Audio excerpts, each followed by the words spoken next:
नमस्कार, आप देख रहे हैं एस्ट्रोट्विट पॉजिटिव एस्ट्रोलॉजी, जहां ज्योतिष डर नहीं विकास की राह दिखाता है।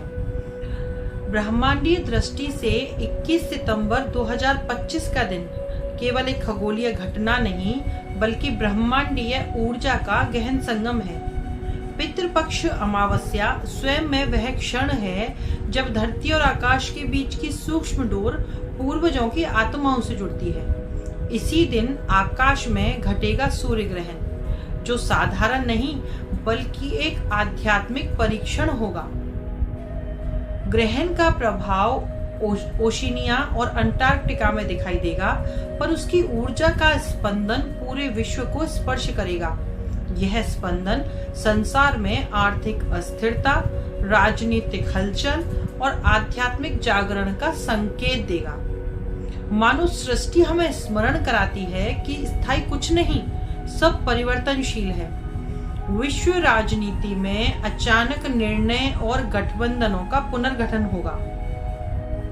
जो राष्ट्र अब तक शांति में थे, वे नए संघर्षों और समझौतों की ओर बढ़ सकते हैं। आर्थिक स्तर पर यह ग्रहण संकेत देता है कि बाजार और व्यापार में अप्रत्याशित उतार चढ़ाव आएगा। विशेषकर ऊर्जा और धातु से जुड़े उद्योग अधिक प्रभावित होंगे। आध्यात्मिक दृष्टि से यह समय आत्माओं के लिए एक शुद्धिकरण का द्वार खोलेगा। पितृपक्ष और ग्रहण का मिलन आत्मा का अपने पूर्वजों और दिव्य शक्ति से जोड़ने का अवसर है। मेष जातक आत्मविश्वास की परीक्षा देंगे। वृषभ जातकों को धन संबंधी निर्णयों में विवेक रखना होगा। मिथुन राशि वाले वाणी और संबंधों में नई दिशा देंगे। कर्क राशि के जातकों को पुरानी भावनाओं और स्मृतियों का सामना करना पड़ेगा। सिंह राशि अहंकार की परीक्षा से गुजरेगी, वहीं भीतर विनम्रता खोजेंगे।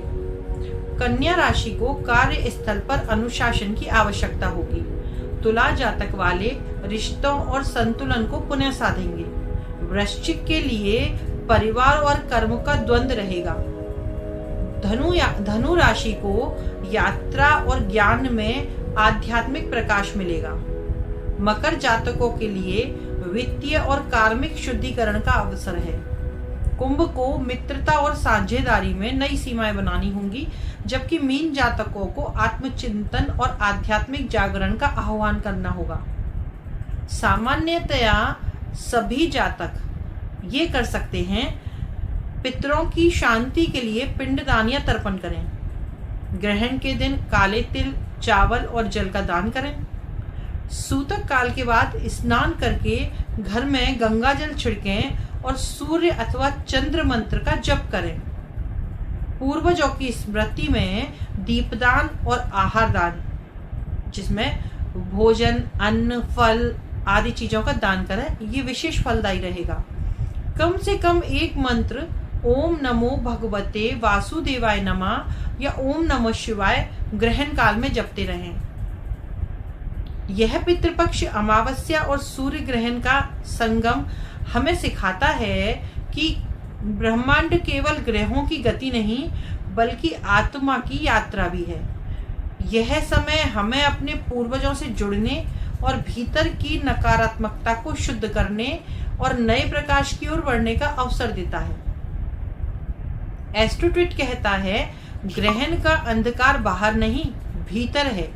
जब हम अपने भीतर के अंधकार को जीतते हैं, सच्चा उदय तभी होता है।